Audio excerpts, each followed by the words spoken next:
Spider-Man here! Things have been crazy lately. Taking down all your not-so-friendly neighborhood baddies, plus studying at Horizon High, and trying to have some sort of social life. What can I say? A spider's work is never done. But even though the team from Horizon has yet to win the Stark Expo, the Spidey life does have some perks, like meeting my all-time hero, Tony Stark!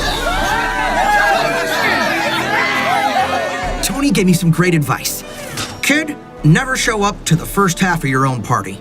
Okay, that part's not relevant here, but he also said to keep good records of everything you've learned to reference later. I forget the exact words because I was kind of blown away that the Tony Stark was talking to me.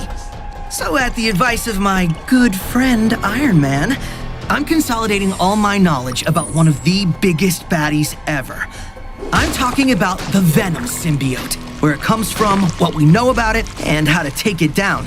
And since sourcing your work is important in science, I'm relying on info from Mr. Stark himself, Horizon High Headmaster Max Modell, my own scientific observations, and the Guardians of the Galaxy. Who are they? They're a rugged group of, I guess it's fair to call them heroes, who frequently manage to save the galaxy despite themselves. Symbiotes have been inhabiting the galaxy for ages, bonding with various aliens to create symbiotic relationships. At some point, Thanos came along. Of course, Thanos was up to no good. He experimented on his own daughter, Gamora, in an attempt to weaponize the symbiotes. Testing symbiotes on his daughter was a terrible thing to do. But terrible things are kind of, well, Thanos' thing. Gamora escaped Thanos and joined the Guardians of the Galaxy, hoping her symbiote encounters were far behind her. But then the Guardians came across symbiotes on Groot's abandoned home planet. Like a whole army of them. Turns out that was the site of Thanos' awful experiments. The Guardians were all like, "We've got to blow up this planet." And Groot was like, "I am Groot." Because, well, that's all he ever says, but what he meant was that he agreed they had no choice but to destroy his planet to stop the symbiotes. Even Peter Quill, who jokes about everything, couldn't come up with anything funny to say about that. Even though the planet was blown up, a fragment of it, still infested with symbiotes, was shot into space. Actually, this may be a great time for a science sidebar! What exactly are the scientific properties of a symbiote? It's lighter than plastic, but stronger than steel. It can take the form of anything, and is almost indestructible. Stay tuned for their weaknesses, by the way. Symbiotes also try to bond with whatever they come in contact with. Or at least most do anyway. They can read their host's mind, learn, adapt, and even take over the host completely. And as Miles learned the hard way, Venom doesn't trigger our spider sense. Message received by all the bones in my body. Got all that? Here's where I entered the picture. Somehow the Space Administration had a sample of the symbiote. How they got it is classified, but if they had any idea how dangerous it was, they probably wouldn't have donated it to a high school. Even one with a super high-tech lab like Horizon High. The headmaster Max Modell worked to stabilize the mystery substance, which we called V252, hoping to add it to the periodic table as a new element. My friends and I helped him study it. And yeah, it broke out. Even without knowing that symbiotes were all about chaos, we probably should have seen that one coming. The symbiote could have bonded with anyone, but of course it chose me. There's that old Parker luck again. When people saw the new Spider-Man, they were concerned. But at first, I loved being bonded with the V252. You know what? Now would be a good chance for another science sidebar. What were the symbiote's effects on me, Spider-Man, when we bonded? The symbiote morphed over my body. I had unlimited organic webs. I was faster and stronger, and it changed my personality for the worse.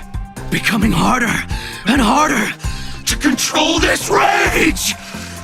So, except for the emo part, all good, right?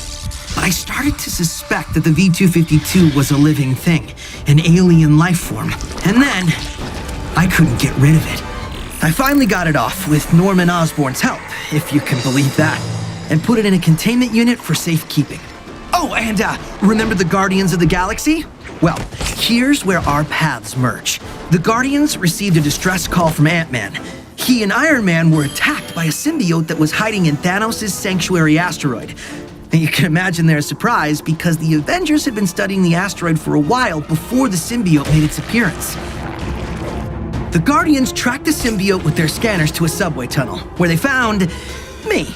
And the first time we met, it didn't go so well. But once we started working together and discovered we had the same name, we got along okay. And we found something none of us had seen before. A red symbiote. We didn't know much about it. For instance, why wasn't it trying to bond with any of us? Well, that was because it already had a host in mind. And that host was Thanos. He was all, "This symbiote is merely a shell.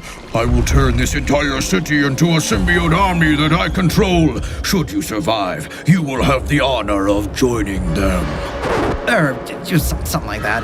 You get the idea. It's just a very on-brand terrible Thanos plan. To complete said terrible plan, he had to track down the V-252, which was still at Horizon High. I couldn't let Thanos destroy a school, especially my school, and certainly not on Taco Day. So yeah, I ended up bonding with the V-252 again to keep it away from Thanos. More accurately, I was forced to bond with it by Rocket. I guess it was the right thing to do, but you really gotta let a guy make these decisions on his own. And the thing with symbiotes, it's always a matter of who's in control. This time the person controlling the V-252 was Thanos, with me attached. Luckily, Rocket's also a science whiz, and figured out how to turn the red symbiote into a solid, get the V-252 off me, and capture Thanos. So, work done, right? End of symbiote problem. Finished. Finito. Totally taken care of. Except, of course not. Remember what we're dealing with here. See, the V-252 was still on Earth. Not knowing it was alive, Max was still working with it, thinking he could stabilize it for the Stark Expo. And I guess it was a good thing the V-252 was still there, because Ghost, a baddie who can disable tech, attacked Tony's arc reactor. The symbiote was the only non-tech thing at the Expo, so I might have bonded with it just a little. I know, I should have learned my lesson, but when Tony Stark's life's at stake, what are you gonna do? After that, Tony, who was alive thanks to me, just for the record, decided the V-252 was best kept at Avengers Compound. Before he left, he paid me a little compliment. Mr. Parker, it was a pleasure to meet you. Max tells me you're the most brilliant and handsome scientist he's ever met in his entire life, ever, and that Horizon High should be renamed Peter Parker High. Or something like that. Some days, being me isn't so bad. But of course, that's not where the story ends. The V-252 escaped the Stark containment unit, and I finally gave the not-so-little guy a name. From that wet, gnarly grin, I'd say V stood for Venom. Venom merged with Flash Thompson, so the symbiote didn't have much brain power to work with, but he was strong. You know what? This might be a good time for a final science sidebar. How to defeat a symbiote. They really hate being blasted by heat or electricity, like Thor's lightning. Feel the wrath of mine hammer! I mean, who wouldn't? But symbiotes react particularly badly to it. And then Max discovered that sound waves disrupt the symbiote structure, so we could take him down. But the Space Administration's tests desensitized him to sonic attacks. So, we had to up the volume.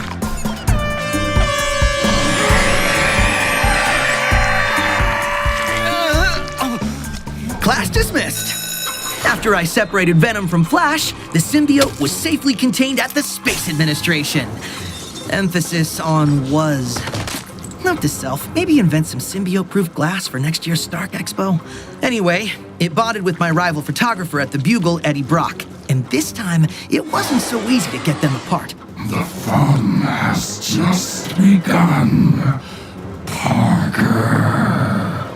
But Miles invented a blaster using equipment from the Space Administration that put the symbiote in a coma state. And it worked. For a while, at least. But Venom just won't leave me alone. The spider is near. Obsessed much? I was thinking I knew how to defeat a symbiote. Done it before. Easy peasy. But this time Venom had something up his sleeve. Or rather, nothing up his sleeve. Because he upgraded to no longer needing a host. What? There's no host in there? They experiment I evolve! I realized I had to bond with Venom. Yes, again, in order to get overloaded with energy and get rid of him for good. So I teamed up with some friends, and we went a little Thor on him. One overload coming up. Nah! What?